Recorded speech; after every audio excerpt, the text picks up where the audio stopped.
అవతరణ దినోత్సవం సందర్భంగా పలు సంక్షేమ పథకాలను ప్రభుత్వం ప్రారంభించనుంది. మరికొన్నిటికి శ్రీకారం చుట్టనుంది. రాష్ట్ర ప్రభుత్వ ఉద్యోగులు ఎప్పటి నుంచి ఎదురు చూస్తున్న హెల్త్ కార్డు పంపిణీ కార్యక్రమాన్ని జూన్ 2వ తేదీన ప్రారంభించనున్నారు. రాష్ట్రంలో అర్హులైన మరో 2 లక్షల మందికి కొత్తగా పింఛన్లు మంజూరు చేసే ప్రక్రియకు శ్రీకారం చుట్టనున్నారు. నిరుద్యోగ యువతకు విదేశాల్లో ఉపాధి అవకాశాలు లభించేలా ప్రత్యేక శిక్షణ ఇచ్చే కార్యక్రమాన్ని అదే రోజు ప్రారంభించనున్నారని తెలిసింది. జిల్లాల్లో నిర్మించవలసిన ఇందిరా మహిళా శక్తి భవనాలను ప్రారంభించేందుకు ఏర్పాట్లు చేస్తున్నారు.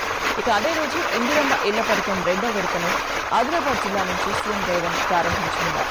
ఇక ఇందిరమ్మ కుటుంబ జీవిత బీమా పథకంపైన ప్రభుత్వం ఒక ప్రకటన చేయనున్నట్టు తెలిసింది.